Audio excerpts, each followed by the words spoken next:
Hello, hello, hello, hello, everyone. Welcome to another episode of Sree's daily global COVID-19 show.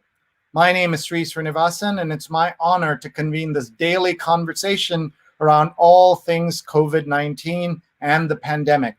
We try to cover each day aspects of the lockdown, such as the health crisis, the economic crisis, the inequality crisis. We bring fabulous speakers from around the world to talk to us.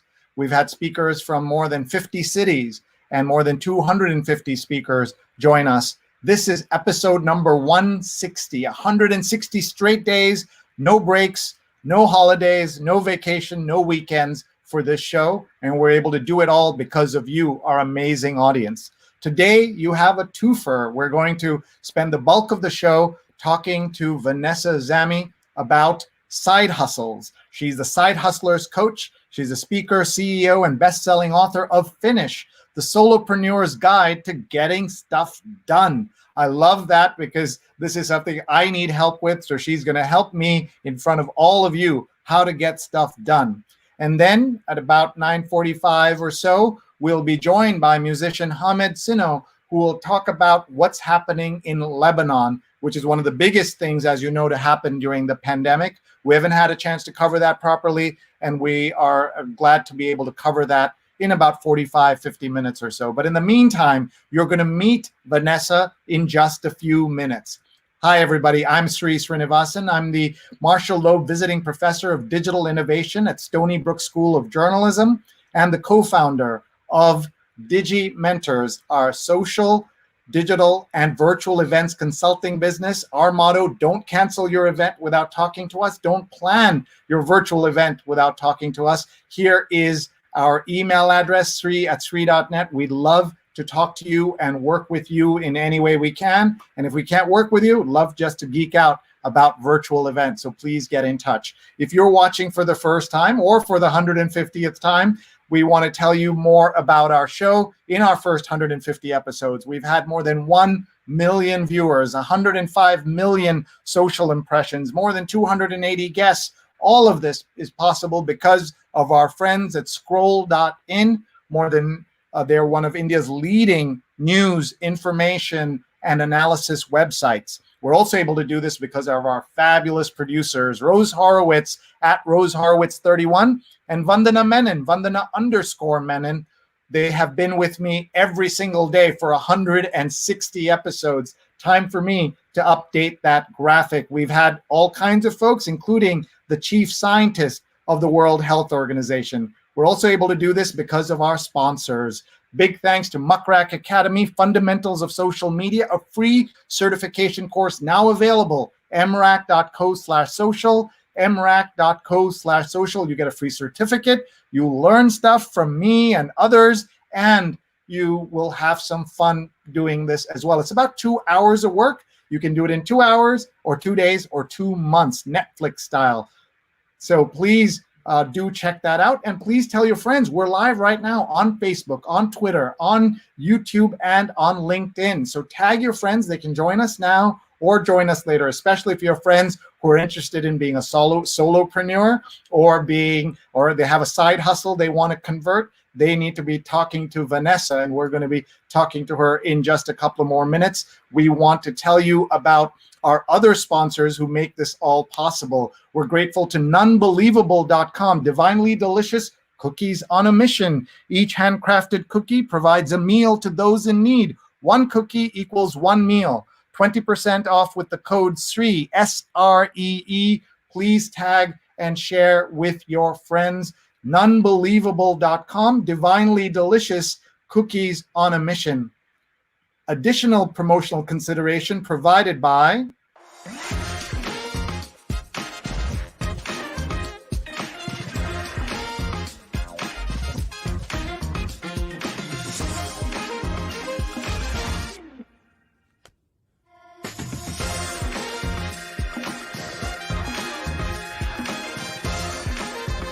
Hotstar Premiere Nights. Watch the year's biggest blockbusters streaming straight to your screen, exclusively on Hotstar.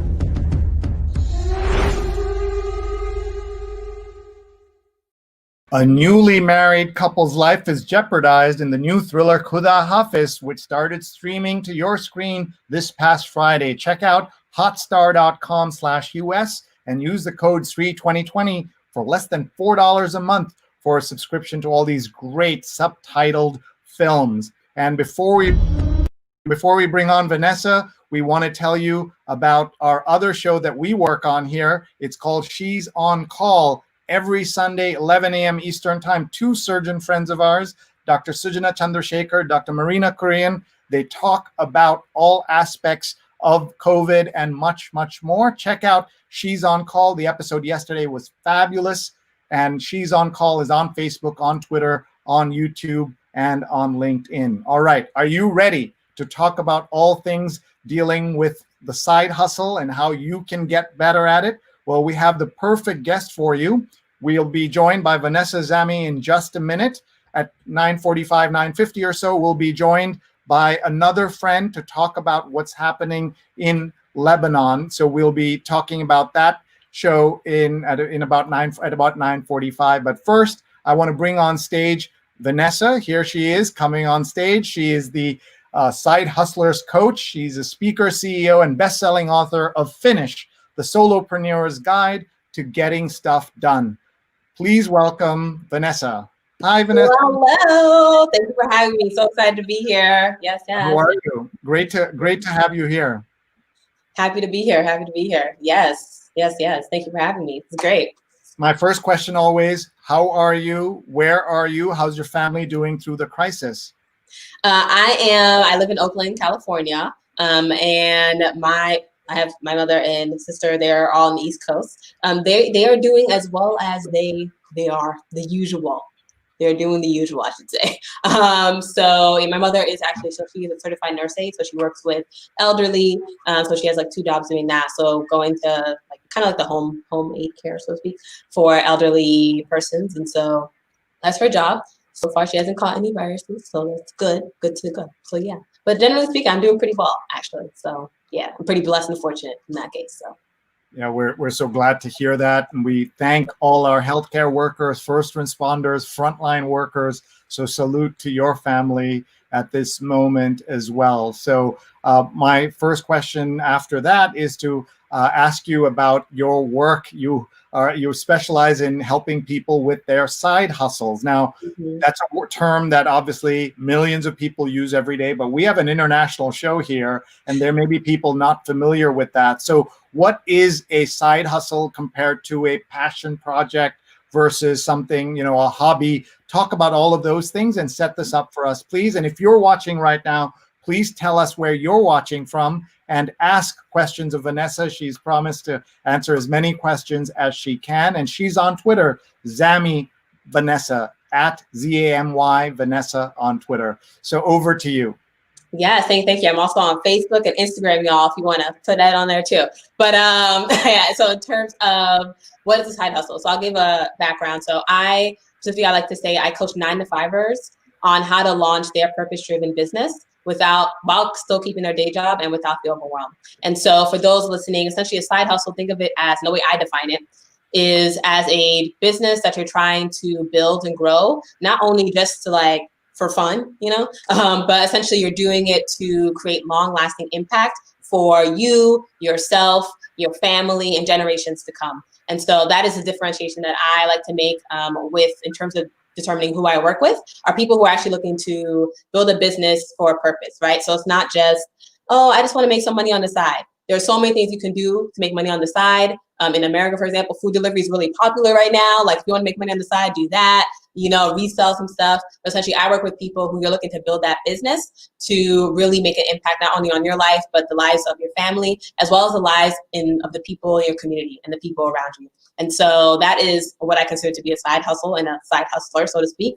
Whereas, because essentially entrepreneurship, doing your own business is not easy, right? It's not easy. It's not a thing that you just like, I'm just gonna do this for fun. It's not a hobby. And so that's really what it's all about when it comes to really building a side hustle and building a purpose-driven business for you.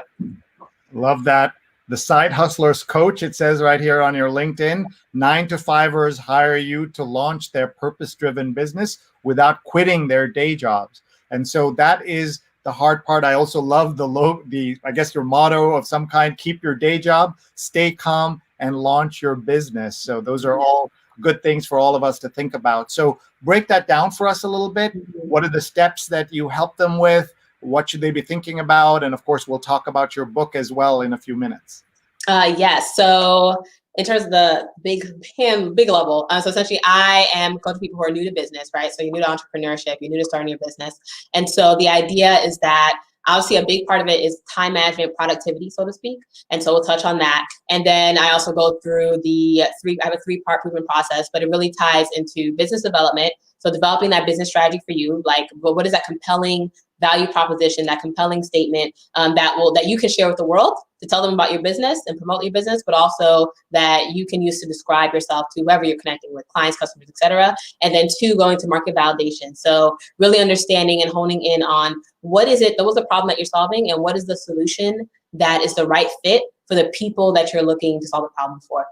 And so not just like, oh, I just want to do this business, right? Because sometimes what happens is that some people, you're not sure if their business is going to work. You're like, I have this idea, I want to do it, I don't know, right? And so the key thing is really to ensure that you get that product that really works for the people who you're trying to serve. And so we work through that together. And then the last part of it is going to market and actually launching. And the key to launching the successful business is that you launch several times. And so what I go through is the minimum viable product way of launching. And so launching with something that solves people's problems, but it doesn't necessarily have all the bells and whistles, right? So the whole idea that, version 1.0 of, a cell phone is not the same as version 8.0, but version 1.0 still made it out to the market, right? And still served a lot of people. And then those are version 2.0 and 3.0, et cetera, et cetera.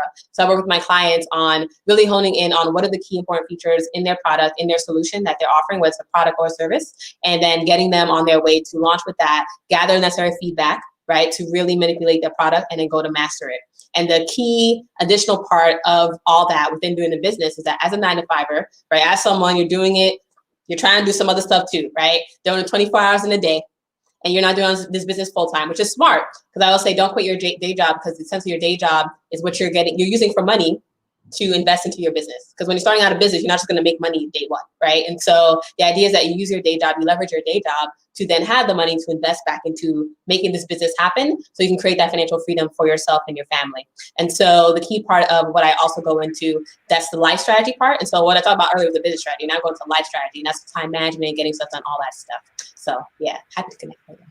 Well, this is also helpful. I've just done this in the last couple of years myself. I know how hard it is to take a side hustle and turn it into something. There is, obviously, it's meaningful if you can make it work, but we don't want to tell people that it's easy. We don't want to tell people that it's automatic. There is a lot of work that goes in, a lot of blood, sweat, and tears. And we're talking in the middle of a pandemic, which makes it even more complicated. So let's do what I call our global tour. People are weighing in from around the world. We'll say hi to a couple of people. And then as we talk about folks in their hometowns, you can tell us if you've been there and you have any memories of them. That's kind of fun to do. So let's start. Jonathan Borstein says he's watching from the East Village in New York, where street musicians used to be part of life. And of course, they're not now. But tell us about your favorite memory of New York.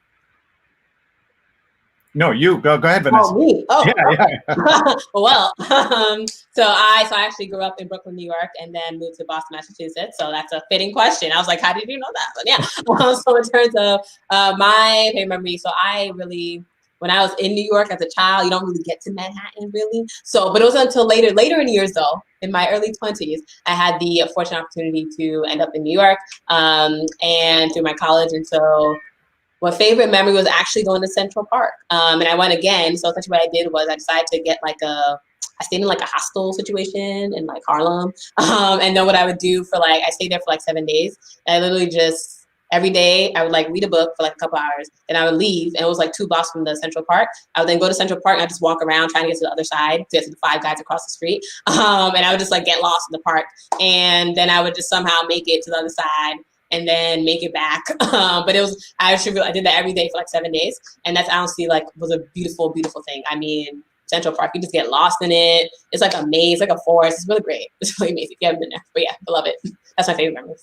Yeah, that's great. Daryl's watching from Richmond Hill, Queens, where you can get food from multicultural cuisine of Trinidad, where he's from, and the best tasting food on planet Earth. He says he's also a business coach himself. Great to see you, Daryl. My family from Haiti, Caribbean. Oh, nice. And you can debate the food later, right? That's another time. My mom's watching from Kerala, India. Hi, Amma. Love you. Have you been? I have not. No, well, I've been to Mumbai and I've been to New Delhi, but I have not been to Kerala. Okay, so we got to get you. We got to get you there. And Linda says, "Hey, Emily Mithner. Whenever I hear about side hustles, I think about you. Emily runs a fantastic what was a side hustle for her, and she built into this mammoth movement of young people who are millennials, Gen Zers, and helping them find jobs and things like that. So she had the Hustle Summit. Everyone should check her out. She's amazing. And let's see. Linda says she loves Vanessa's fireplace, elephant, and plate. So, so this is actually a mosaic. Yeah, the circle thing is actually a mosaic, a table mosaic that I made in a class. Oh, I just decided to do an art class on the side. Can you just duck for us so that we can see it? Oh, yes. Yes, what is it? It's a rose. So it's a rose, and then I decide, this one. There you go. It's a rose, and then the camera's weird. But it's a rose, and I decided to put some two butterflies on the top because my name is Butterfly in Greek. So I was like, let's put some butterflies on the top there. But yeah, but it's a rose. Yes. And it's made out of some tiles and stained glass as well. So yeah. And the elephant is not a political symbol? No. I'm a member of a predominantly Black sorority. It's a national nonprofit organization, and actually global nonprofit organization, and it's called Delta Sigma Theta Sorority Incorporated. And the elephant essentially represents like courage and wisdom and strength and power. So I like collecting them. Awesome. And my mother collects elephants too. She has about 200 different elephants. She loves collecting them. And that painting, you got to tell us about that too. Oh, that, there's not really funny. The story is that when I moved here, the painting was here. And so I was like, why not? It's a flamingo and it's red, and the color red goes well with me. Though my favorite color is actually blue, but the color red goes really well with me. So, but yeah, but I just was like, let's put it on top of the fireplace. I mean, why not? So yeah, but it's just been here since I moved in. Nice. Our friend Nicole says, here's my side hustle, trailingspouse.com. Everybody check it out. It's about folks who are trailing spouses, trailing-spouse.com. Check that out. Stefan's watching from Ramsey, New Jersey. We always say always be hustling, but he says always be side hustling. And you have an invitation to Kerala. Ashok has invited you. So Thank you. Let's talk about a little bit about your career. How did you end up here? I'll pull up your LinkedIn again so that people can connect with you, and that's another way for us to tell your story. But go ahead and tell us about your you said you were born in New York and then you lived in Boston, you said. Yep. Then I came out here to California, and I've been here ever since. But essentially, in terms of what got me into, so Your Business Catalyst is where I coach people through. And so Your Business Catalyst is a company organization I started, strategy and project management consulting firm for ambitious solopreneurs. And the reason why I started that company was essentially to get people and be the catalyst for people's vision. And so I grew up, and I'm a result of many people, feeding into me through nonprofit organizations. I grew up low-income background, all that jazz, but essentially through the guidance of other people, being raised by a village, essentially, I'm here today. And so I truly understand how some people don't have access to certain information. They don't quite know, this about business or anything of that nature. And so that's what my mission in life is, to share information and resources with people so they become better versions of themselves. And through Your Business Catalyst, essentially sharing information and resources with people who are looking to really make a dream come true, right? And so you have this business idea you've been sitting on, and it's a business that can really especially lead you to wealth and economic empowerment for yourself and for your legacy and for your generations, and also lead you to a life where you, and I always say it in Your Business Catalyst, is my mission is to help less people die with regret. So essentially helping people live further in their happiness and live greater in moving forward in what it is that they want to do, so that they're not sitting there, oh my goodness, like I wish I would have, what if, coulda, shoulda, woulda, right? That's no way to live. That's no way for people to have to live. And so that is what drives me Your Business Catalyst, and why I started and why I keep doing what I do. Why I wake up every day, still doing it. And that's essentially what I mean. Purpose-driven business, that is my purpose, and that is what I strive for. So, yeah. So I was going to go through your education first, and then we'll go into your work life. You've obviously done so many fantastic things, but I loved your purpose is to not let people die with regrets. Talk about a big, ambitious goal, because people can have lots of regrets. And so you were saying, at least on the business side, you can do something about it. Is that right? Yeah, exactly. There are a lot, because I feel like everyone at some point in time had a moment where they thought, wouldn't it be great if I did this? Or, whether it's to open up a cafe, or whether it is to, start a clothing line that they've always dreamed of starting, or whether it was to coach people, help other people out. And so everyone has that something that they want to do. And it's, a lot of us have, a lot of people just end up saying no to it, or they're told no. Right, they're told by family or friends that they're going to fail, so they don't do it. Or essentially, they don't know anyone else around them who is doing it. Like for me, I didn't have anyone around me in my immediate family who was like being an entrepreneur and starting a business, right? And so it was very much, thank goodness I ended up in California, in Silicon Valley area, right, where at least I had some notion of the word, but it still took me. I still had to read like a Rich Dad Poor Dad book. I don't know if you guys ever heard that book. If you had, shout it out. But Rich Dad Poor Dad, and that's what got me into changing my mindset and changing my thinking into another life, into really saying that, oh, maybe I could actually be a business owner and CEO. Oh, snap, what? And that's what then got me into, through many different other thoughts, like got me into, oh, I can actually start a business. I can actually become an entrepreneur. And so, yeah, this is just the beginning of an empire being built. I love that. And Empire Being Built, the book you shouted out was Rich Dad, Poor Dad. Mark Lee's watching from Durham, North Carolina, says, great advice. Just heard similar advice on this show from Jacqueline Dolly, who is terrific, another career coach, and Sophie Bazile. And he's been on our show. Mark has multiple times. He was on our show about how to be an ally of African-American folks. And talk to us a little bit about entrepreneurship among the immigrant communities and among African Americans. What do you see in there that makes them more likely or less likely, depending on what their circumstances are, to be entrepreneurs? Yes, and I think it connects back to, great question. I think it connects back to essentially the representation around us. And so it's very much first of all, in America runs on businesses, right? At the end of the day, America runs on businesses, and how you really achieve freedom in your life and achieve freedom for the people around you is through having a business. It's through economic empowerment. You're not going to do it by just being only an employee for the rest of your life. That's just fact, right? That's just fact that everyone agrees on.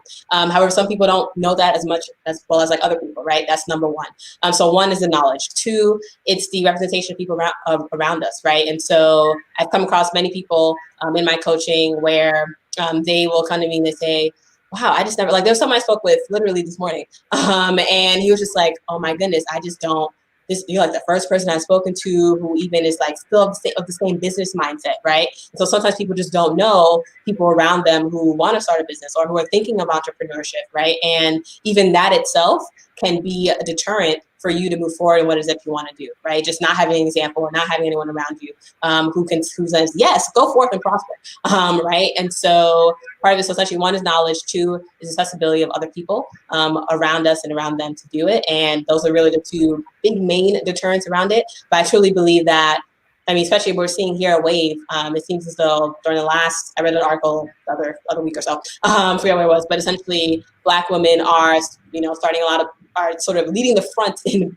business with starting up this year. And so that's been pretty amazing to see. And, hope that continues on and leads to some generational change, at least in this country, for the population. So looking up, we are looking up. So, yeah.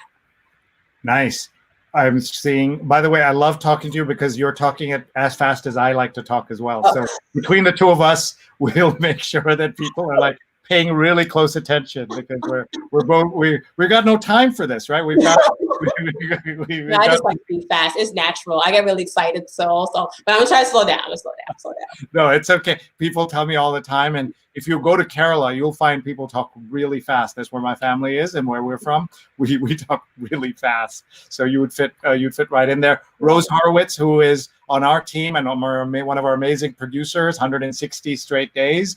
She's tweeting and commenting. So everybody, please follow her, Rose Horowitz 31 and Vandana _Menon. We have lots of questions that we want to direct at Vanessa. We have about 20 minutes more with her. But before we do that, we want to just tell everybody what's coming up on this show. We have tonight at about 9:45, we're going to have a Beirut update from Hamed Sinno, the lead singer of the rock band Mashru Lela. They're raising money for the victims of the crisis in Lebanon. He'll be here. We'll also be joined by a colleague and friend of his who will talk about what they're doing with Beirut and trying to help everybody there. That's tonight. And then tomorrow, we are meeting the folks at Gender Avenger. Isn't that a great name?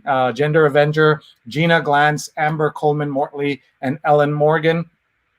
They are a community that ensures women are represented in the public dialogue. Take the Gender Avenger No Manels pledge at genderavenger.com. So that's tomorrow at noon. And then on we're going back to California, into Vanessa's territory to meet the Hidden Genius Project, an organization that trains and mentors Black male youth in technology creation, entrepreneurship, leadership skills to transform their lives and community. HiddenGeniusProject.org. So everybody check that out. And one more plug on Thursday.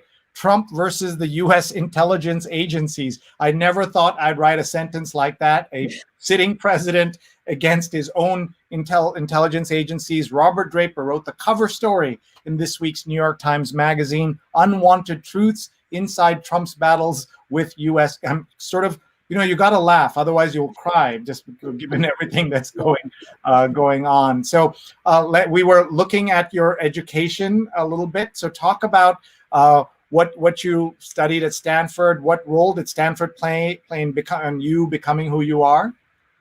Yeah, so Stanford played a big role. One, it got me to California. So that was step number one. And through there, essentially getting into that whole Silicon Valley, Bay Area entrepreneurship space. If I had stayed on the East Coast, if I stayed in Massachusetts, I probably, who knows what I would be thinking about entrepreneurship at this point in time, honestly. And so that was number one. And then two, another big part, so my major, what I studied in Stanford, management science engineering. And so that whole concept is kind of essentially applying engineering thinking to business problems is what it's about. But I started out as pre-med. I was going to be a neurosurgeon. And that obviously didn't happen.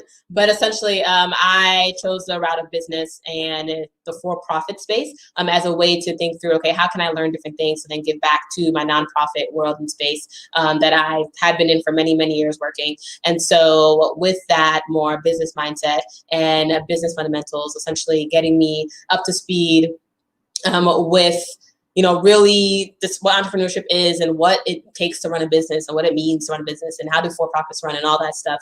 And then through there, got into consulting. And so in consulting, so I then worked for Deloitte Consulting from Stanford. And so through that experience, essentially, that was a pretty great experience. So working with essentially consulting Fortune 500 companies around the world. I was on like 8 different teams, 8 different company types, from consumer packaged goods to finances to nuclear manufacturers, right? And through those experiences, it was one of those things where I learned, yeah, these are all different industries, but there are fundamentals to them, right? There are business fundamentals that every business operates on. And that is essentially what led me to today, where I now coach my 3-year business catalyst through my 6-month business incubator. I coach 9 to 5, I learn how to launch your business using those business fundamentals that are just timeless principles that apply everywhere and throughout all industries, right? It's just key business fundamentals that you need when you're really trying to get your purpose-driven business moving forward towards economic empowerment, towards your financial freedom, and towards a legacy you want to build. So yeah, pretty big impact. And I see you spend some time in Vicenza with Italia Innovation. I taught in a program there, and it was an amazing time about 5 years ago. So we must have just missed each other. It was probably either, I think it was like the second cohort. I was the second cohort or something like that. But but it was amazing. It was such oh my God, love that program. And by the way, it just tells you something, right? That 2 New Yorkers end up in a program in Italy, and we don't intersect at all. And here we are connecting later. And that's how small the world was before pandemic, and even during pandemic. Obviously, these connections still do endure. Yeah, indeed. And the virtual just brings us closer together. So I love it. I love it. So yeah. And now you're working at a brand everyone's heard of. Yeah. So Navy is a Fortune 500 company that's within, it's a brand within a portfolio of Gap, but it's responsible for essentially more than half of the 5-brand portfolio. So that's been pretty amazing having that experience. So from Deloitte, being all over different strategies, and then moving over into pricing strategy as more of a niche. And so really understanding, you know, how do you really make yourself competitive, and how do you also just understand the customer and the value, right? And so now I'm switched into the product strategy. So the summary though, the key point of that is that I have built my business while working full time. So I practice what I preach, one. And then two, in terms of, you know, having this experience and, you know, while building my business, while writing the best-selling book, you know, while launching several courses, while being on different podcasts, being promoted at the same time in my day job, right? And so I think many people also have this thought that, you know, they start this business and it's going to be just like, oh, what was me? Everything else will crash, only the business, right? And it's one of the things where you can definitely, when you master the skills of how to do it well, you can do it well. You can do both of them successfully as well too. And so that's what I was my coach. So yeah, it's great. You mentioned Gap and Old Navy. So the CEO of Old Navy became the CEO of Gap, and Sonia Singhal is of Indian origin. So there's a lot of excitement in India when she became the CEO. Yeah. And those are huge brands, both of them, obviously, and a woman in charge of the whole thing. That's fabulous to see. I don't know other female CEOs at that level, but it's definitely great to see her work and see her recognized in that way. We have a question that's come in. Let me read that to you.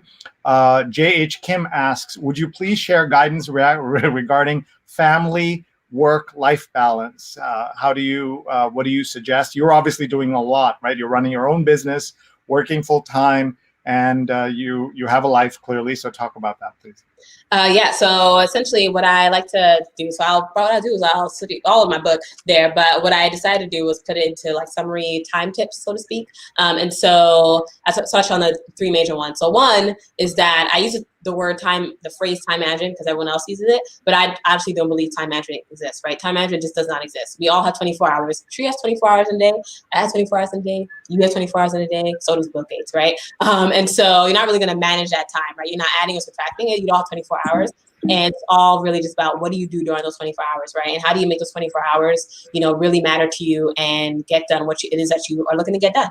And that's really what it is. And that's why I focus on people with a purpose-driven business. So I know Mark commented recently, he was like, I know friends with DoorDash, Uber, and Lyft. And those are the people who I don't coach, because those are the people, you're just going to make money, which is fine, which is great. But what I'm talking about is people you're really trying to do a purpose, right? Like when you're tired, when you don't have the clients, when you do have clients, right? When you did a video and like maybe no one shows up, or some people do show up, you still wake up the next day, you keep on doing it because you have that purpose driving you forward, right? You have that purpose that is really making you say, I want this financial freedom for me, my family, and for, you know, generations to come. And so that is really the big difference there in how you can really optimize 24 hours that you have. One is really honing in on what that purpose driven is, right? And then two is you need to be selfish. And so what does that mean? You need to say no. Sometimes you're gonna need to say no to people. Sometimes you're just gonna need to say no, right? And it's like, for example, I ended up like becoming a really big stickler at my job, where I was just like 4:30 p.m. shuttle, I'm out the door. So that became like my new rule that I did, but I still managed to get done what I need to get done because I was effective and efficient. And essentially, sometimes you just need to say no. You need to be selfish, right? Because if you don't say no to someone else, then you're saying no to yourself. You need to say no to yourself. Misery. Only misery awaits you, honestly. And it's sad, and many people do that, right? And you hear about burnout, you hear about stress, you hear about depression, you hear about all this other stuff, right? It's because people just, unfortunately, it's this whole like, oh, you can't be selfish. Oh, you're a terrible person being selfish, right? But really think of it, when you're driving your mission forward, you're not being selfish, right? You are creating a business and having a purpose that's going to impact other people's lives. So it's not just you. You're actually thinking about other people, right? But in order to create it, you got to be selfish. So also those are two main concepts. Yeah. Boy, I'm so glad you said yes and agreed to be on my show. I would have been, now I understand how easy it is for you to say no, so I appreciate it extra. Thank you. Her book is called Finish, the Solopreneur's Guide to Getting Stuff Done. You can use another word starting with S, right? A lot of people use that word, getting S done, and getting stuff done. I'm going to ask you for some tips. Here are some great reviews that you've had, and 5 stars, 91%, and 4 stars, 9%. That's pretty good. And one of the headlines here is, do the work and you'll reap the rewards. So this is, look, I'm a recently reformed procrastinator, says somebody here. So talk a little bit about that, about procrastination and its role in keeping us from getting stuff done. And what is your advice? Yeah, it's a great question. So in terms of, and just to be clear, so in terms of my level set here. So procrastination in my mind, right? It's you delaying something that you don't want to do, right? And the role that it plays is that at the end of the day, I think of it as the people who are procrastinating. I've seen it even in some of my clients, right? By the time they come to me, they've been procrastinating on something in their business, whether it's their marketing or whether it's launching or their website or something, right? Something that hasn't gotten done. Right. And it's been a long time and it's been on their list for a really long time. Right. And so procrastination plays a really big role in people just not getting stuff done. And part of it and the root of it is that you just don't want to do it. Right. And so really what I guide people through is, okay, let's get back to what is your intention? What is it that you want to do? Right. Why are you doing this business? Right. And a key question that I ask people is on a scale of 1 to 10, with 10 being the highest, how much do you want this? How much do you want this business to happen, right? How much do you want this goal that you are looking to achieve, right? On a scale of 1 to 10, with 10 being the highest, how much do you want this, right? And if the answer is 8, 9, and 10, then it's time for you to get yourself together and make it happen, right? And the thing about it is that many people, we all delay stuff in our to-do list, right? And a couple years back, I was like, I productively procrastinate, like I may not want to, wash the dishes, and instead I decided to do something on my business. I'm being productive in a sense, but eventually I wash the dishes and it's all worked out. But but it's one of those things where it can definitely get in the way. And it's not so much it gets in the way, but what happens is that ends up being a cycle, right? So you procrastinate on it, you don't do it, then you tell yourself you feel bad about it, so you don't do it, and you're like, oh my goodness, I'm such a terrible person, I didn't do this. And then you just keep on, then you put on the to-do list, okay, I'll do it tomorrow. Then tomorrow comes, you don't do it, then you're like, I'm such a bad person, I didn't do this. And so you just end up like speaking terribly to yourself, right, and about yourself, about what it is that you're doing and how it is that you're moving forward. And unfortunately, it just leads to a really, really terrible way of how you move forward. And so the way you get over that really is to really speak to yourself, talk to yourself and say, hey, do I actually want this? And if the answer is yes, right, then get it done. But also 3, be flexible and stay flexible to yourself. So, yeah. Okay, so one advantage of both of us speaking quickly is that we can get through a lot of these questions in the next 10 minutes. So let's go quickly. Chris Alexander, greetings from New York City. Can you offer any advice for affordable, trustworthy resources to help creating an LLC or S Corp? Is LegalZoom legit? Ooh, great question. Because that's the same question when I was looking at legal stuff. I was like, is LegalZoom legit? That's the same question I Googled. But essentially, I would say that affordable, trustworthy sources. What I use Anderson Advisors, and I highly believe in them. Now, are they on the low cost? No, they're not. But they do offer a free 30-minute strategy session. Right. So Anderson Advisors, you can hit them up. They offer a free 30-minute strategy session. The thing about them and what I like is that because they help people around the world, investors, etc. And it's like they don't really need your money. They kind of just help you out. It's like they're not really strapped for like cash or anything, right? And so it brings on a different type of conversation at the end of the day, which works out really well. So that is why I appreciate them. Another thing is SBA.gov. Well, if you're in America, SBA.gov, and so SBA.gov. And so small business, I always get to mix up, association administration, but essentially they have a really great list. Administration. Yeah, so they have a really great list of things that you can move forward in and what it is that you want to do. And so you kind of just like follow their list. So that was really helpful for me as well, too, when I was starting out Your Business Catalyst. So, yeah. Those 2. Okay, thank you. Great answer, really fast. Rose asks, can you tell us about about how Black women are leading business this year? Yeah, so I mean, pretty much essentially what's happening is that there are just a lot of Black women who have decided to really move forward in entrepreneurship. And great question, how they're doing it is through the support of other people, right? It's through the word of mouth. It's through the, hey, let me tell you about this business. And then someone else mentions it, and then someone else mentions it, someone else mentions it. So essentially I see what you're seeing right now is that there are essentially a lot of Black women who are coming out as coaches as well too, right? And looking to help other women, and Black women are coming on board as well too in terms of doing their business. And I think there's this wave of essentially what people are realizing is the economic empowerment wave, as well as the wave at the same time that's coming out with the whole burnout and stress and all that stuff. Because what you're finding is that a lot of Black women are the burnout ones, right? And we say the bottom of the total pole of American society, not really the bottom, but essentially we're treated like the bottom of the total pole of American society. It just has resulted in a whole lot of like stress and like, what am I gonna do for this new decade and all other stuff. And then not only that, we have all the other societal pressures that have come about, and it's taken a lot of toll on the community. And so I think people are now really opening their eyes to what else is possible, and how else is possible to live, right? And how else is possible to really move forward in a legacy generation. So I think what you're seeing is sort of the resurgence of the Black Wall Street idea and concept as well too that's happening. So yeah. Thank you. And we've covered that extensively on this show, and we're so glad to continue to do that.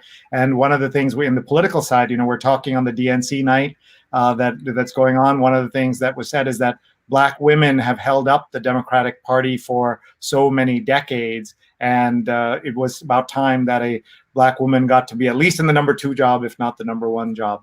And so that's what you're seeing here. And we, of course, paid a lot of attention to that story, and we will through the elections. Okay, let's go quickly through more questions. Reading about how to overcome a procrastination is my favorite way to procrastinate, says Jonathan. And Mark says, how do you stop clients from self-defeating? I find too often that folks say they want to open a store, start a record label, get a clothing line, but they're afraid of failure.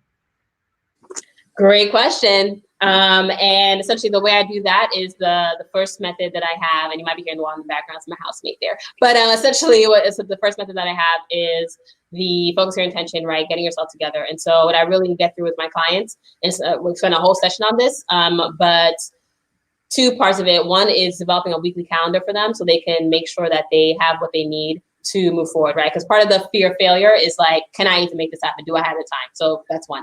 And then 2, the next part of it is sometimes people's fear of failure is actually fear of success. And so not necessarily that they're afraid of failing, but that they're afraid of what could happen if they succeed. Will they lose friends? Will their life be different? Oh my goodness, change. And so sometimes the fear of failure ends up actually being a fear of success.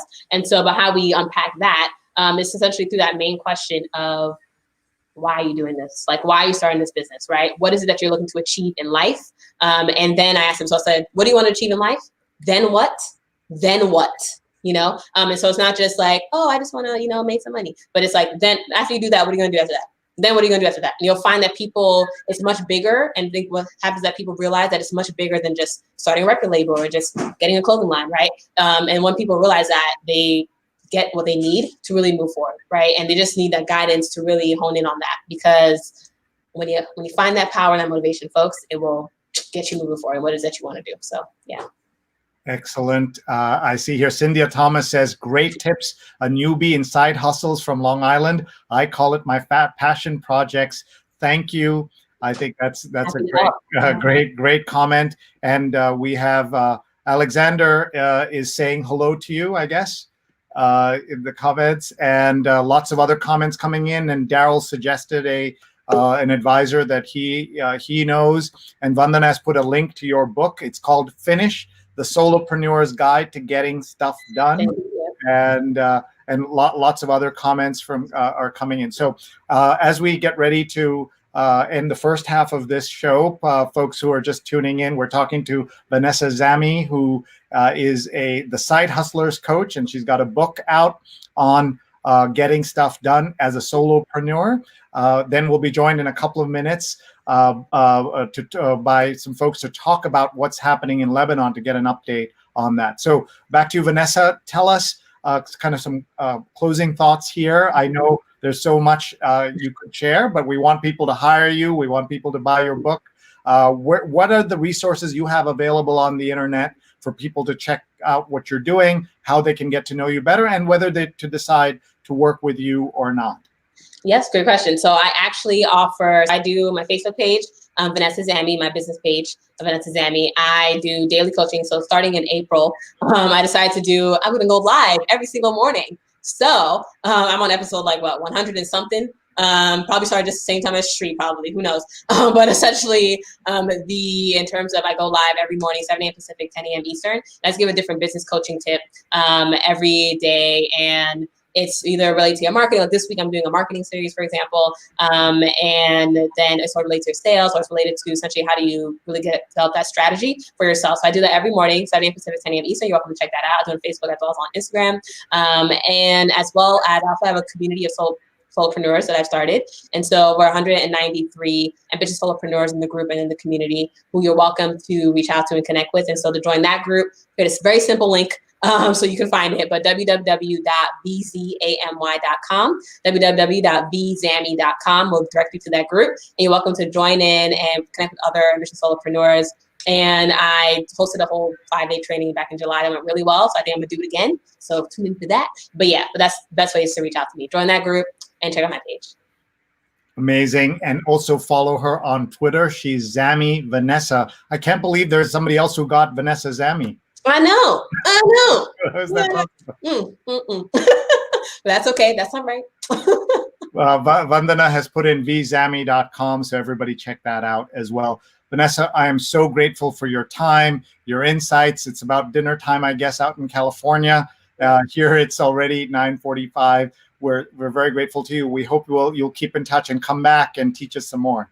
Yeah, happy to stay connected. And thank you, Sree, for having this platform to allow people to really connect and learn. So love it, love it. Pleasure seeing you all. Looking forward to connecting with some of you later on. So yes, love it. Thank you. Thank you very much. That's our guest, Vanessa Zamy. We're so grateful to her. We're going to reset in just a second so that we can bring on our next two guests who will be with us to talk about what's been happening in Beirut, in Lebanon. There has been obviously the big story that started with the explosion in the port and then the government upheaval and resignation and all kinds of things. I'm sorry to say that we've not done a good job of covering it. We've mentioned it in the past, but we've not covered it properly, and that's on me. And so when we saw that there is a big fundraising effort this Wednesday at 11 a.m. Eastern time, we wanted to jump on that chance to bring in two guests who can talk about it and explain to us what's happening, and also tell you about this fundraising opportunity so that you can all learn about it and participate as well. The event is coming up on Wednesday, and you'll hear all about it. This is the program. It's a live stream fundraiser for Lebanon's Migrant Cultural Center and Anti-Racism Movement, givingloop.org/MCC. We'll be joined in a minute by Hamed Sinno and Farah Siraj, who are going to talk about all of this. So please share right now. Go on Twitter, go on Facebook, go on YouTube, and share this stream so that you can meet them and learn from them. We're going to each listen to each of them as they talk to us what is happening in Beirut. So let me bring them backstage. They were all just getting their lights ready and everything in the backstage, and they are now with us. And I am very grateful to them for giving us their time tonight. Hello, folks. How are you? Hey. Hello. Thank you for being here. My first question always is, how are you doing in the pandemic? How's your families? We'll talk about Lebanon in a minute, but if you can talk about how you're doing. Hamed, we'll start with you. I'm doing all right. I actually left New York a week or so ago. I'm in Philadelphia right now. I'm doing okay. It's just been a difficult time trying to connect with my family back home, and obviously seeing everything that's happening in Beirut is heart-wrenching. Thank you. Let's ask for Farah also. Yeah, I'm doing all right. I'm also in Philly. Happy to have Hamed in Philly too. But yeah, I mean, these are very difficult times, and thinking about everything that's happening in Lebanon and just in general, these are very difficult times for the world. And so, we're trying to do what we can, just as artists and personally. But yeah, like everyone, dealing with the realities of the new normal. And of course, we'll have to ask you about those beautiful guitars behind you in a few minutes. And I see a keyboard there as well, which is very cool. So first, let's tell everybody that I got to meet Hamed about 4 years ago for the first time when we did a Facebook Live in the early days of Facebook Live.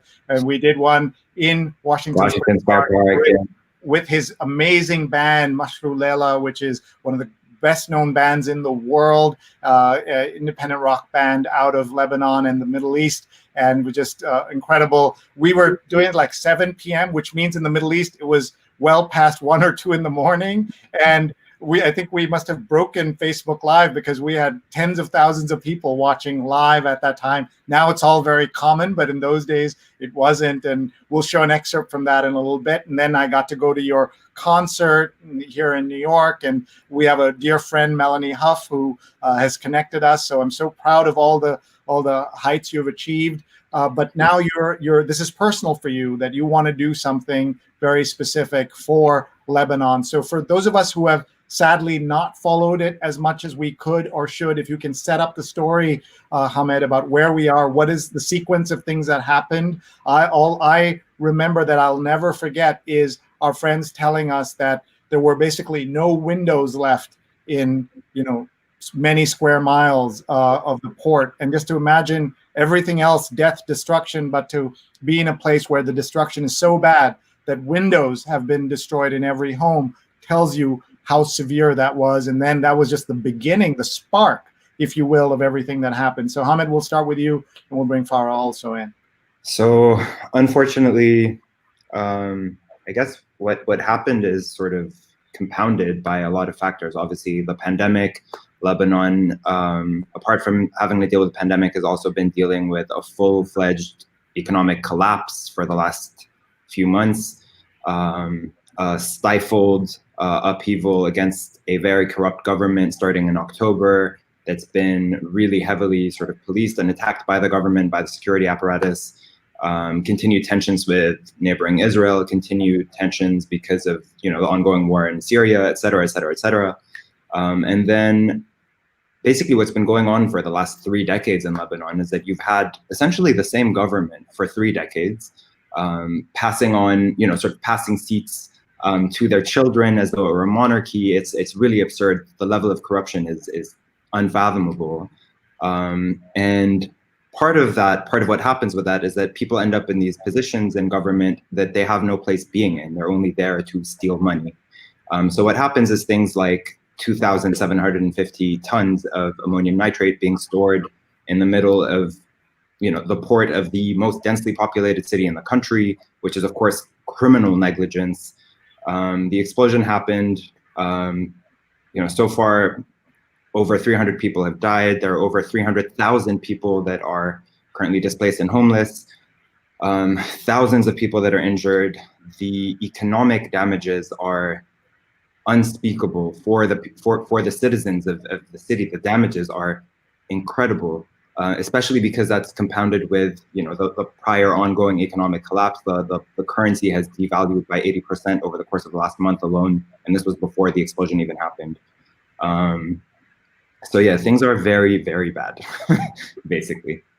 And that's what I think a lot of people don't understand, that things were bad before the explosion, and people couldn't take out money because prices were doubling, tripling every month, something like that, right? This was like a run on the banks. All this stuff was so painful to hear because Lebanon, despite its near-term history as having had troubles, it was a little more stable than some other parts, and so now we're seeing this. It's so tragic. And then what happened after the explosion? What were the sequence of events? Right. So essentially, the government did very little after the explosion. They've actually tried to monetize. They've tried to make money off of the explosion. Sorry, I don't know why I used the plural there.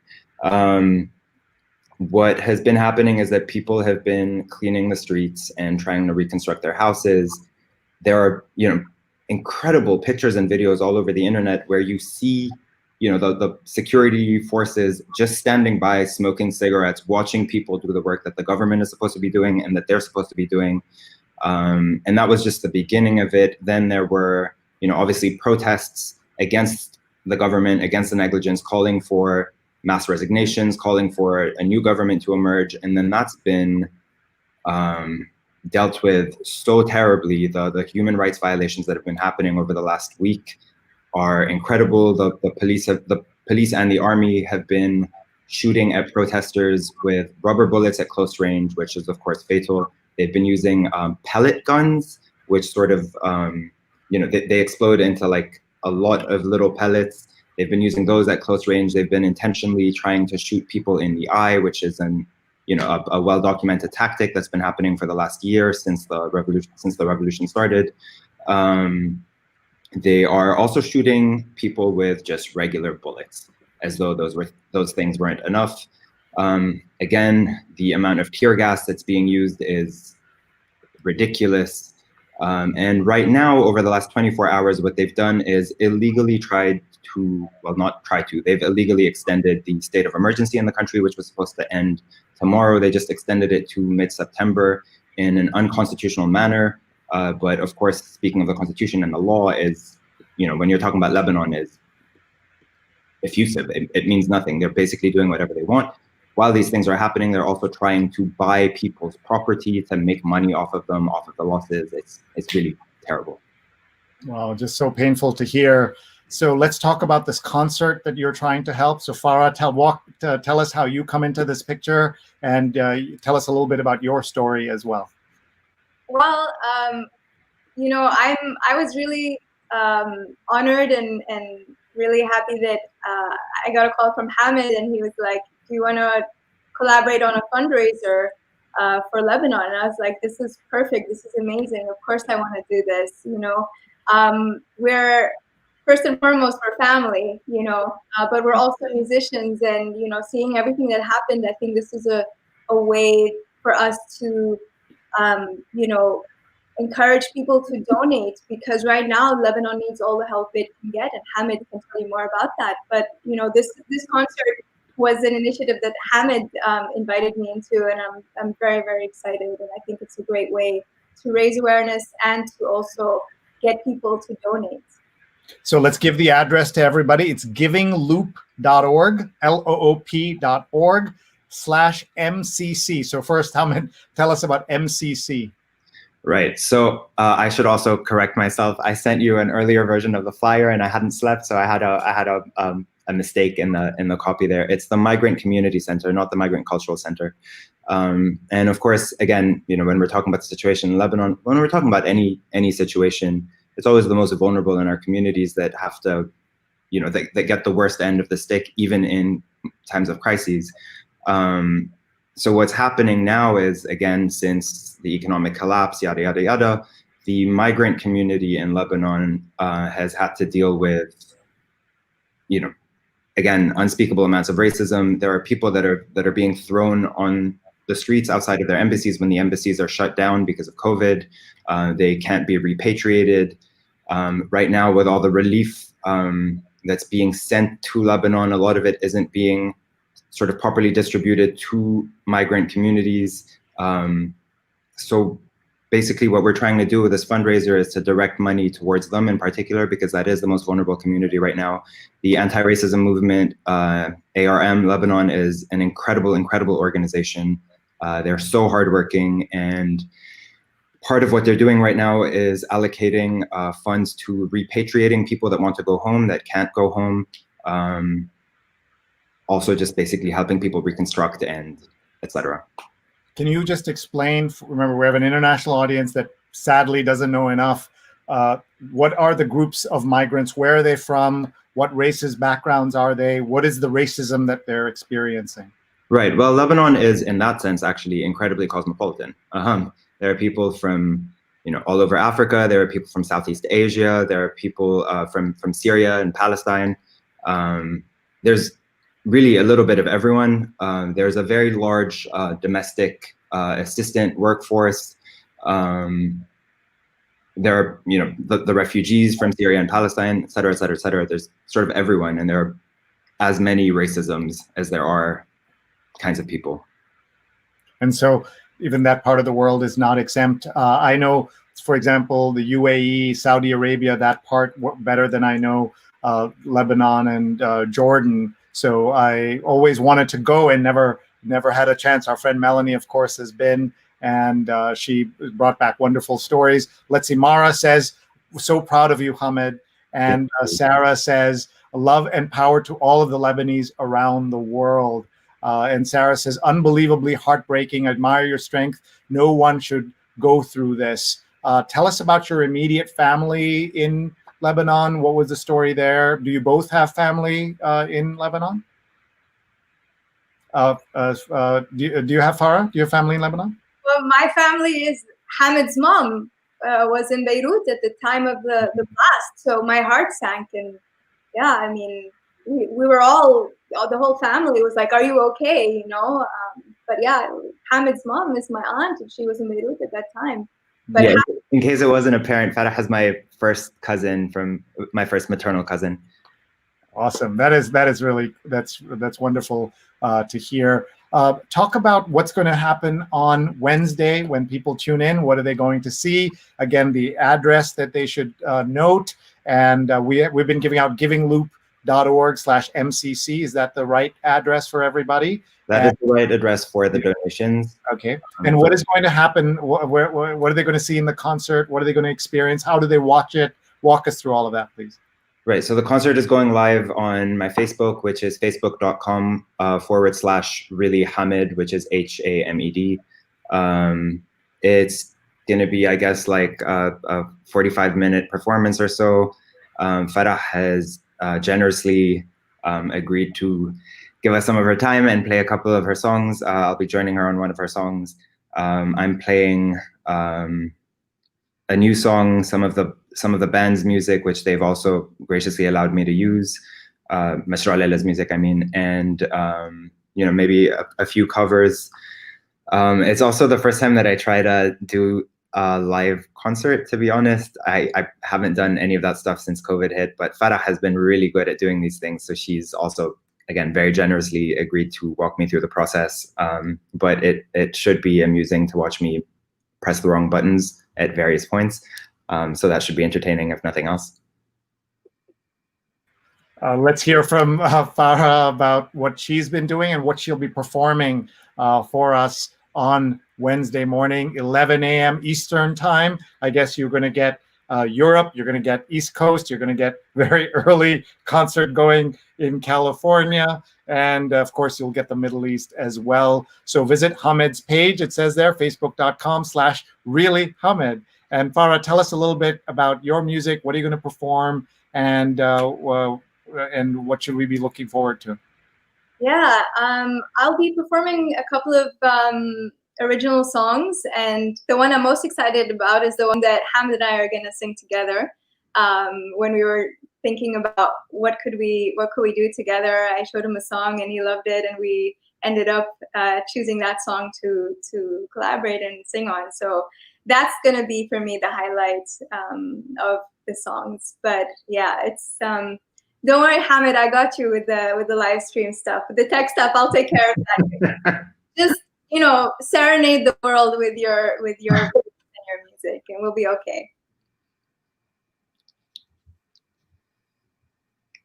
Folks who don't know Mashrou Laila, you should see the band in concert, because there's like thousands of people who are hanging on to every note that they perform, and Hamed's the lead singer, and you're going to be singing some of the Mashrou Laila songs, you said, but we're going to hear Farah's music. What was it like growing up as cousins? Did you ever have concerts your own, being forced to perform in front of the elders? In the Indian community, that's what happens if you have any talent.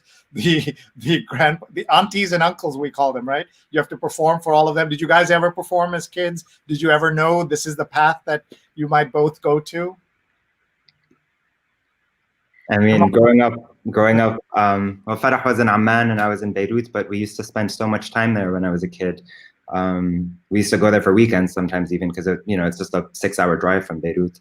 But Farah was always an incredible singer, an incredible songwriter.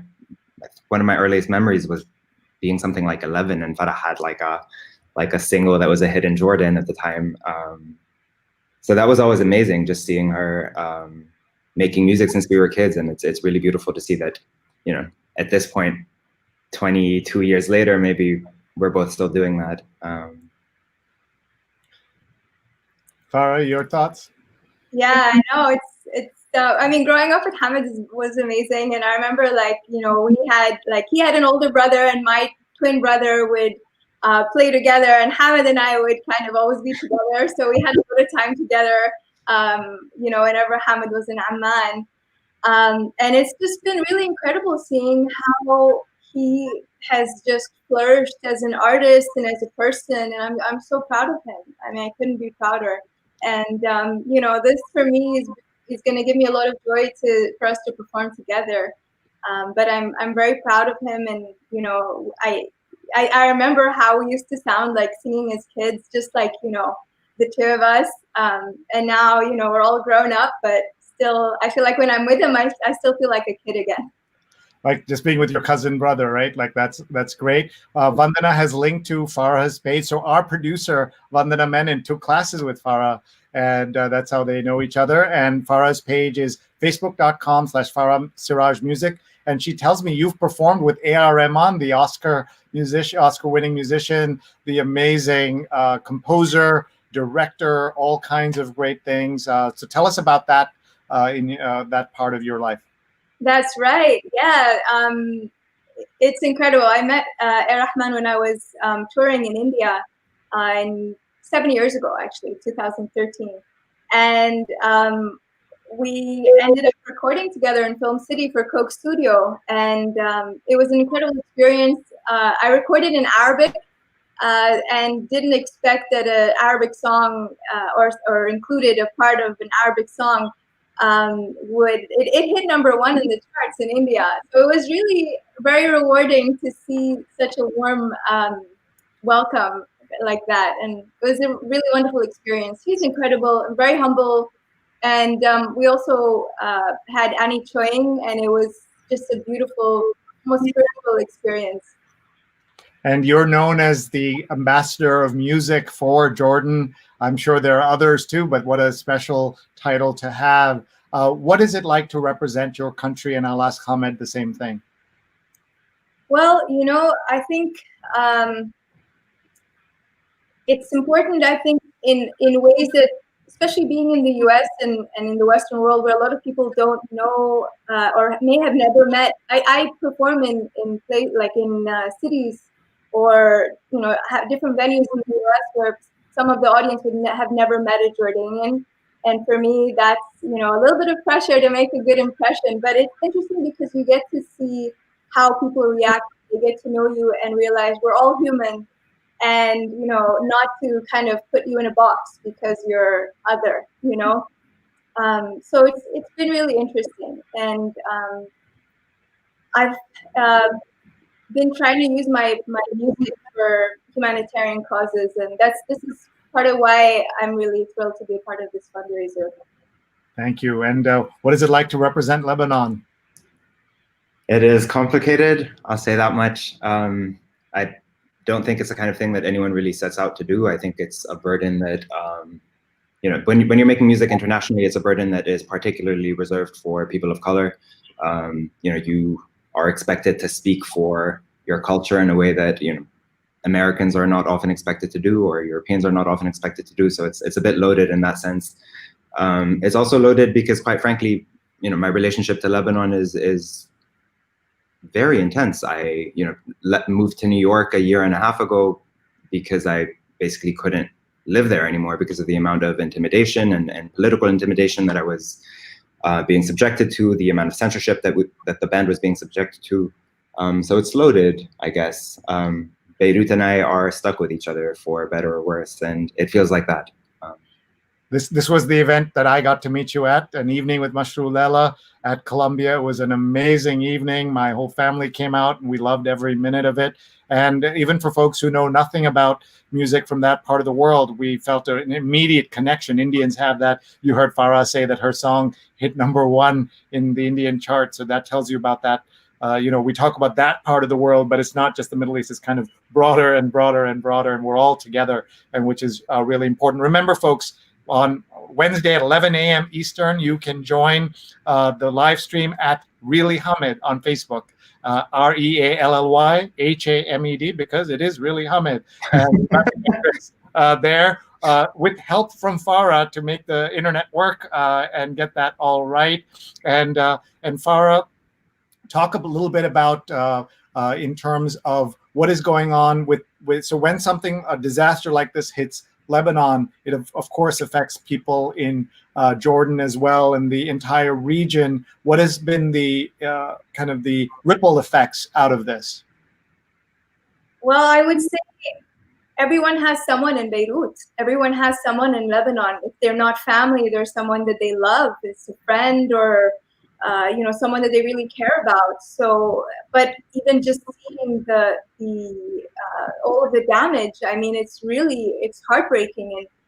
And I would go to Beirut to see my family, like everybody has some connection to Beirut. It's, because we're all connected in the Arab world. And so there's, it's not so much like, oh, that's another country. It's like, no, those are our, that's our family too, So yeah, it was very scary to see everything happening, but I can't imagine what it was like for people on the ground and people who lived there and had to live through it. And what is your sense of what happens next? What happens to the government? All of that, if you can both want to talk. Hamed, you want to talk first? I have no idea. I think it would be unwise for anyone to make any assumptions at this point. What I can tell you is that the amount of anger, justified anger, that I'm seeing is actually, cause for a lot of optimism for me. That people seem adamant on really making sure this doesn't happen again, making sure that these people are no longer in power, arguably for the first time in 3 decades again. So that's been a cause for optimism, and just seeing people band together, seeing people also like do away with these narratives about Lebanese resilience that are unfair and that no one should have to live up to, has also been really, really inspiring. And because people expect them to come back, like we do the Afghan people, for example, right? They're just, the bad things happen and they're just supposed to bounce back every time. The people of Baghdad and Iraq as well. So that's something. Let's look at some of the comments. Nona gives you a thank you or a prayer. And Mara says, love you, Hamed, and so proud of you both. All support from Palestine. And Vandana says, you can listen to Farah's song with A.R. Rahman and Nepalese Buddhist nun Annie Choying, recorded at Coke Studio here. So one of the things that, because we're on multiple platforms, we don't typically play pre-recorded music because as you know, the copyright claims come in, and you can have the lead singer of Mashrulela here, you can have Farah singing her own music, but those copyright robots are very, very strict obviously in support of you folks. We've had that issue before, so we're very careful. So we want everyone to tune in 11 a.m. Eastern, facebook.com/reallyhamed, so that people can watch and enjoy the music. Here's a question that's come in saying, the people who might replace them are expected not to be corrupt? Fair question, right? It depends on who we're expecting to replace them. If we are expecting this government to find its own replacement, then of course the people that come are going to be just as corrupt.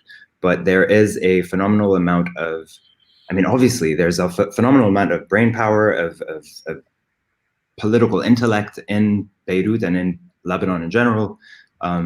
So there's no reason to be completely jaded about any possible outcome. That's good to know. And Mark says, hello from Durham, North Carolina. Have your travels taken you to Durham or North Carolina yet?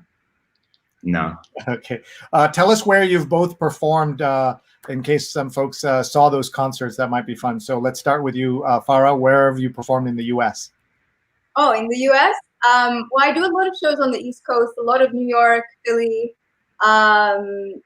Washington, a lot of East Coast, but also some in the West Coast. And then Kentucky. I've been to Durham, North Carolina. Random shows in Minneapolis, kind of everywhere, actually, wherever the music takes me. What about Detroit? Actually, I was supposed to be in Detroit today for a festival, but I'm not. So that's pending, maybe 2021. I've heard the largest Arab population outside of the Arab world, I think, is in Michigan, maybe one of the largest populations is there. Yeah. Could be Dearborn, Michigan. Actually, that's where I'm supposed to be. Yeah. But, exactly. I felt so at home in Dearborn. You go there, it just feels, obviously it's different culture, but it's so different from the rest of Detroit and rest of American cities. When you go home, when you go there, you feel like, if you're Indian, you feel like you're going home, and the smells and the sounds and all of that feels very, very familiar. What about you, Hamed? What are some of your favorite places you've played? Right, I was going to say Dearborn has a particularly large Lebanese community that moved there during the Civil War. So there's certain parts of Dearborn that are actually named after Lebanese cities. But to answer your question, I think we played all over. The tour circuit when you're doing the US makes it so that you are playing the most random cities. Sometimes we've played Bloomington, Indiana, and Indianapolis, and Minneapolis, and obviously New York. Yeah. Many times count.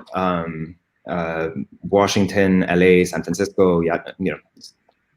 And that's because a lot of universities, right? Universities love bringing bands on, and they're in some small towns, as we know. When people look up Lebanese Americans, like, you know, we heard Farah say that many people haven't met a Jordanian, and I don't know enough about Jordanian Americans, but there are some Lebanese Americans who are not known for being Lebanese, but are people that folks know. I believe Casey Kasem was Lebanese, and Ralph Nader, right, is connected. His family's from, speaking of elections and everything that's going on, that's a connection. Are there Jordanian Americans apart from Farah Siraj we should know, Farah? Well, that's a good question, but I actually need to think about that one. I'll let you know. I actually can't think of anyone off the top of my head. All right, so we're going to fix that by getting everybody to know about Farah. That'll be, yeah. So there's a list on Wikipedia of lists of Jordanians in America, including, yeah. I'm looking at some of the names here. These are not names that I know, but they're names that people will know, I'm sure, as they look at the list. So we got to let you go, but let's look at some of the questions quickly that have come up. I think my question was based on some experiences from India, which removed the corrupt government, but ended up still getting corruption. So not just about what's happening there. Sarah says, hope you will live someday in Algeria. I mean, why not, guys? Why not, right? Why not live in Algeria? Yeah, exactly. Why not? No, I think it was hope to see you live, right? Someday in Algeria. Well, right now concerts aren't really happening because of COVID. Oh, it says, sorry, thank you. Hope to see you live. Look, you're better at reading than I am. And I'm not even wearing my glasses, man. I thought she said, why don't we all go live in Algeria? But she said, I hope to see you live someday in Nigeria. Good catch. Thank you very much. Mara says, Hamed, can you please tell us what exactly happened with your family, Carl and for us back in Lebanon? Love you. If you're comfortable talking about it, please do. Right. So, I mean, my family's, I mean, thankfully fine. My brother lives in Florida. My sister lives in Dubai. My mother luckily got to leave Beirut a few days after the explosion. She's in Dubai right now with my sister, so she's taken care of. My family is doing okay. Obviously, everyone is suffering because of the economic situation, which has not spared anyone and has not spared expats living, in the US, myself included. Carl and Firas are, luckily, they're physically safe. They're alive. They're well. Again, the damages. Hello, everyone. Sorry. But they are healthy and well. But it's obviously a very difficult time for everyone, and the damages that they're going to have to deal with are, I can't imagine. Yeah. I'm playing 1 second. What is going on? Oh. This was the music I shot that day when we were together. You can see this little clip that I put on at 1,000 views from just watching you perform. So I'm going to turn off the audio because I don't want to get caught by the Facebook police. But that was the performance at. Do you remember that day up at Columbia at Miller Theater? Very much so. Yeah, it was the band's first time in the U.S. Unfortunately, our violinist couldn't get his visa on time, so we were playing without him on stage over there. And we had the violin coming out of an amplifier. You can see the amplifier in the back, actually not connected to the guitar, which is kind of hilarious. Yeah. And we were there with some amazing people, journalist Ahmed Shihab El-Din. Oh, here's the crowd. You can see a little bit of the crowd. My twins are watching there and listening. And Red Chua, the journalist, Sheila Cornell, professor at Columbia, Mark Hansen, professor at Columbia, Alia Malek, the great writer and journalist, and hundreds of others. This was a full house. It was so cool to be at your very first concert in America. And then I'll just play here a little bit of the other thing we did, which was interview you in, you can see 20,000 views for this video. This was live, maybe one of your first Facebook Lives in America anyway. And people went crazy, even though it was the middle of the night in the Middle East. And here it says, we're live with the amazing indie band from Lebanon. Firaz, Carl, Haig, and Hamed, the incomparable Mashru Lela, on the eve of their North American album tour, Ibn El Lil. I'm sorry if I pronounced that wrong. That was your album, so it's playing a little slowly here. But anyway, sorry, that's not the video here. Let me just pull that back one more time. I was looking at the other video. Here it is. All of you, look at you. That's you. And we can. I'm studying graphic design. We met in the department, and there's a project. Mashru Leila means night project, overnight project. So, or Leila's project. So it's a play on word. And the story is that we had like one concert, and this is why we called it Mashru Leila. We've entered the ranting zone. Okay. This happens quite often. All right. Well, let me just tell you what's happening here. We love you. Is a Chicago concert happening on the 3rd? Yes. Okay. So this is early days for even me to learn how to do Facebook Live. So what I was trying to show you that video. Sorry that it's Detroit is on the 4th. Detroit on the 4th. Sorry, let's show that video again. Sorry, 1 second. Then DC. Yeah, this is live. Okay. Oh, that was awesome. Where can people find the schedule? It's online. It's on our Facebook page. It's on your Facebook. I also linked to it just now on my It's also on our website. It's on your website. On our. Marion says, best band ever, I swear. So this was very early days of Facebook Live. You can see I was way too close on each of the subjects. I was learning, that was 5 years ago, and it was a summer afternoon in New York, and I had a great time. And the next day we had the concert, I think. And that was all. We were connected through our friend Melanie Huff, who's a dean at Columbia Journalism School. So before we let you go, let me ask each of you to give us a plug again for why they should watch, why Lebanon needs the support, and why ARM is important. That's the organization that's being supported in part, right? Anti-racism movement. Beirut blasts solidarity tainted with racism. So talk about that a little bit as well. So first, let's start with Farah. Make the case for Wednesday, 11 a.m. We want everybody to tune in to watch Facebook/really Hamed, and to watch Farah Siraj as well. So first you, and then we'll have Hamed close it out for us. Yeah, we have a very special program lined up, and it's a chance to get people encouraged to donate and to also to experience music and enjoy it for a cause. And that's, I think, the point of the live stream is that it's a fundraiser concert. So we invite everyone to join on Wednesday, 11 a.m. New York time, and we hope to see you there. Thank you, and let's go to Hamed. Right. So the fundraiser is collecting money for a very important cause, that being work that's being done with migrant communities in Lebanon and supporting the anti-racism movement in Lebanon, which is doing incredible work right now that is urgent and necessary because migrant communities are the most affected by any catastrophe in Lebanon, including this one. The concert will be live at 11 a.m. Eastern Time, 6 p.m. Beirut time on facebook.com/really Hamed, that's Hamed. And you can sign on and watch the concert. It's not ticketed. We would love it if, regardless of whether or not you want to attend the concert, if you could go to givingloop.org/MCC and donate, the price of a cup of coffee for Farah and myself, which would be like $10. That will go a long way towards helping a lot of people's lives. In New York, it's $25, right? So I know.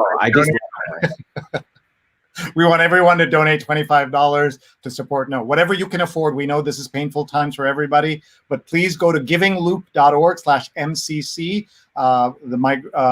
and support the movement and also anti-racism movement, and watch, please, on facebook.com/really Hamed. I want to. I guess these don't embarrass you anymore, right? When do you ever, when you started off, Hamed or Farah, when you knew him as a young boy, like to see like this permanent outpouring of love? How do you feel as a cousin, and you remember him as a little boy? Did you know that he was destined for the journey he had? Well, I knew he was destined for greatness. I knew he was meant for great things. And I'm just very proud of him. And he deserves all the love from all of his fans because he's worth all of it. And he's just amazing. And Thank you. I'm so proud of you and your journey as well. We'll talk about that later. I love that. Let's see. Mara says we're all so proud of you and so excited for Wednesday. I guess maybe we're depending on where they are. The days may already be the morning because we've gone so late. Yeah, it's 5 a.m. in Palestine. Yeah, so that's why you all do great work tomorrow. Wednesday, want to remind everybody, Wednesday, 11 a.m. Eastern time. Sarah says, wish you all the best. Wish all the best to Lebanon. You will rise again. And Melanie's posting in the link to the interview 5 years ago. Wow. And Melanie's awesome. And you know, Hamed, that this is past her bedtime, right? Like she's out by 9, and so she's staying up for you. She is awesome. People are counting on who are the part Lebanese, and so we're listing Shannon Elizabeth, Catherine Keener, Sammy Hagar, Frank Zappa, part Lebanese, Selma Hayek, Casey Kasem, and Tony Shalhoub, of course, great Lebanese American, and we've got to work on that Jordanian list, Farah. We've got to grow that and list that for sure. I once remember meeting someone from Syria as a group of Syrian journalists came to the Met Museum where I was the chief digital officer, and we talked about Syrian Americans, and they said, we have only one, Steve Jobs, and then that was it. So that's all they needed. If you've got Steve Jobs, you got it all, right? So that was the joke that they were talking about. We want to let you go. Hamed, thank you so much. We're so grateful. Farah, you're both awesome. I would have been my friends know that anytime I do something musical or anything, we do a selfie. I can't do a selfie with you there, so I'm going to just take my own selfie here like this. Excellent. I will take a screenshot. with my bald head here. So let's do one more, and you can take a screenshot. All right. You take a screenshot. But I like the drama of trying to take a really bad selfie. But thank you very much. Good luck on Wednesday. We'll be cheering for you. We'll promote it before then. Anything to help the people of Lebanon at this time. And we hope people do rise. As you said, we don't put the burden only on the people of Lebanon. The government of Lebanon and everyone in the community, global community needs to come together. Thank you so much. We'll let you go. Good night, folks. So much. Have a good night. Thank you. And thank you, folks. That was an incredible show. We talked to Vanessa Zamy, and we talked to Farah Siraj and Hamed Sinno, one about entrepreneurship and having your own side hustle, and then we talked about Beirut and what's happening there. Typically, as you know, we like to keep one show, one topic, but given everything happening in the DNC, there's so much going on. Before we go, we always do one thing on the show, which is we say their names. We asked the great Columbia professor who coined the term intersectionality, what can we do to be allies? And she said, say their names. So we're going to do that in just a minute. I want to remind you what is coming up this week. We have so much going on this is the busiest August that I ever remember, given everything in the middle of a pandemic. Tomorrow you meet Gender Avenger at noon Eastern. So about 14 hours from now, Gender Avenger, Gina Glantz, Amber Coleman-Mortley, and Alan Morgan will be with us. Gender Avenger is a community that ensures women are represented in the public dialogue. Take the Gender Avenger No Manels Pledge, genderavenger.com, noon Eastern tomorrow. And then on Wednesday night at 9 p.m. Eastern, we have a special show for you. Meet the Hidden Genius Project, which trains and mentors Black male youth in technology, creation, entrepreneurship, and leadership skills to transform their lives and communities. HiddenGeniusProject.org. Brandon Nicholson, founding executive director, and Kayla Mason, LA site director, will be with us. Please join us at 8:30, early show, because on Wednesday night, we want to make sure that you can listen to Kamala Harris, and her speech on Thursday night, of course, is Joe Biden. And so that's where we're starting early at 8:30 p.m. Eastern. And then just a heads up on what's happening on Thursday. We're doing another early show Thursday at noon. Trump versus the U.S. intelligence agencies. I never thought I would write those words of sitting president against the U.S. intelligence agencies. This is an article, Robert Draper, who wrote the New York Times Magazine cover story, Unwanted Truths Inside Trump's Battles with U.S. Intelligence Agencies at noon Eastern Time on Thursday. Please don't miss any of our shows. Thank you for your support. Thank you for being here. We will now say their names. And we use this photograph and cover story from Time Magazine. You can see a young mother, her child snatched away by Titus Kaffir, a powerful painting. And you see the blue glove that he's wearing, the surgical glove that she's wearing. And on the right, you see a young Larcinia Floyd, whose son, George Floyd, is in her arms. She would die 2 years almost to the day that he would be killed in Minneapolis. They're now both buried together in Houston. And now these are the names that we say from the cover of Time Magazine: Trayvon Martin, Yvette Smith, Eric Garner, Michael Brown, Laquan McDonald, Tanisha Anderson, Akai Gurley, Tamir Rice, Jerame Reed, Natasha McKenna, Eric Harris, Walter Scott, Freddie Gray. A lot of these names you've heard of, but what are the names you haven't heard of? And they all have a story.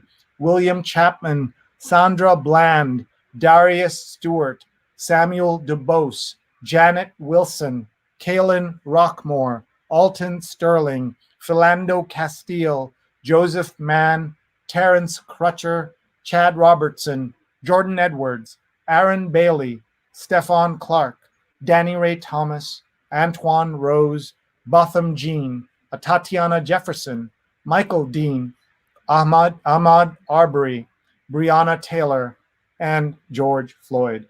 And of course, that's not the full list. So many other names, including names after this, after the protest started, after this cover of Time Magazine. So we are always saying their names. And some days we use the Say Her Name project to say the names of just the women who've been killed in police action. With that, we will say goodnight to all of you. Thank you so much for being here. We're here every day. Tomorrow's show is at noon Eastern. Thank you so much for being here. Thank you for your support. We couldn't do this without you. Our sponsors include Muckrack Academy. Thank you, Muckrack. Thank you, nonbelievable.com, divinely delicious cookies on a mission. We're also grateful to She's on Call, Sundays at 11. Check out She's on Call on Facebook. We are also grateful to Hotstar and their promotion, their work in America, hotstar.com/US, and use the code Sree2020 to get a less than $4 a month subscription to the latest movies from India. Thank you so much, everybody. You can see my email address right here. We'd love to collaborate. Would love to work with you on any aspect of the things that we do. This is the background of the show. If you didn't catch it before, there's my email address, sree@sree.net. Please get in touch. If we can work together, I'd be delighted. And we also want to show you this QR code. If you know how to use your phone, this QR code is not for a WhatsApp group. It's for a gentle WhatsApp alert that tells you when we are live during the show. So please check that out. And if you can't figure that out, just email me and we'll add you to the alert list. Thank you so much, everybody. I'm super grateful. We'll see you again. Please get in